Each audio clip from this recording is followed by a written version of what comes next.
Okay, so in this video, I'm going to go ahead and show you how to do cropping for your image. So your tools, most likely they're in a line like this. The crop tool, C is the keyboard shortcut.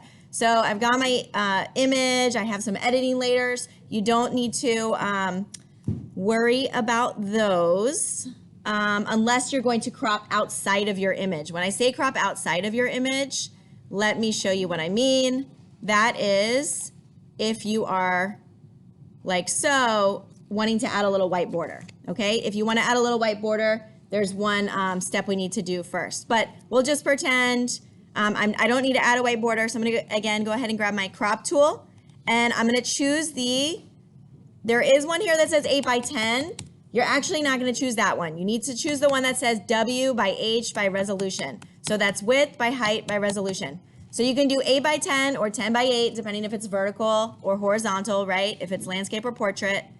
And you're gonna go ahead and in here, you have to type IN for inches. So for this, 8 is gonna be my short side, 10 is gonna be my long. If you had a landscape photo, then it would be 8 for the short side and 10 for the long. Okay, so my width in this case is gonna be 8. And I again need to put IN for inches. And then my height is going to be 10, and you have to put IN. If you don't put IN, it's gonna default to pixels, which 8 and 10 pixels is too small to print. All right, and then the last thing I need to put here is, it says pixels per inch, I need to change that to 300. All right, if I have this on 8 by 10 by 300, doesn't really matter what resolution, what size, this is gonna print the correct size and it's gonna be perfectly scaled. So as you can see, it's cropping off like a little bit of my edges. Maybe, you can always size this down, reposition it. Oh, maybe I really only want this portion of the picture, okay?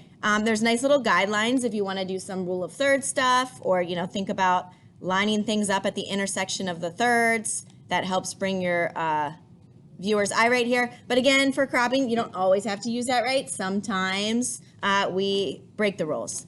All right, so I'm ready to crop. I'm happy with this. So I'm gonna go ahead and hit enter on my keyboard. Or you can hit the little checkbox.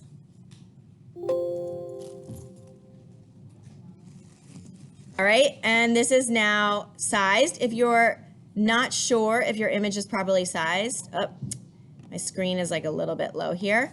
You would say image size, and you can see now it says 8 by 10 at 300. Okay, so if you want to double check image size, if you're not sure if it cropped properly. Okay, that's it for doing just like a regular crop. Let's say I wanted to, let me go back to here. And let's say I didn't want to crop anything off and I wanted to add a white border. Because I have these layers here, they might impact the white border that's around. So you would need to do one extra step, which is right click, flatten. So I'm gonna go ahead and flatten my image. That way all of this is mushed into one. And now I can go ahead and I'm gonna collapse my tools here so you can see that my black and white over here. So I'm gonna go ahead and take my crop tool. Again, I have it on 8 by 10 by 300. And I'm going to just drag this outside. Okay, I'm gonna drag it and then try and, nicely center this. And that will give my, some breathing room, a nice little white border. Definitely do this if you have parts in your picture when you open the 8 by 10 and it's not matching. Okay, I'm gonna go ahead and hit enter. And then I don't think you have to. I think the white will just be saved with the JPEG, but just in case, you're gonna go ahead and get the little yin yang and you can say solid color. And you are just gonna take your eyedropper and you're gonna use this default white and the code is FFFFF. Okay, and then that goes below your picture. So the bottom is a white layer and then your picture's here. Another way, if you don't want to use the color fill, you can also make a new layer and say edit fill with white. And again, you can drag that below. Okay, and then you would go ahead and save this. The way to save both of these, file, save a copy, JPEG is what you're going to turn in. File, save a copy, JPEG, okay? Make sure if you've done some editing that you are saving the Photoshop, okay?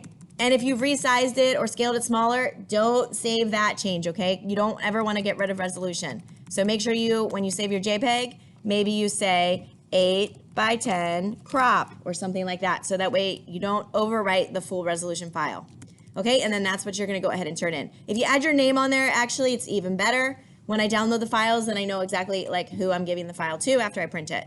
So you would go ahead and just save that as a JPEG. Again, to get to that file, save a copy, and drop down to JPEG.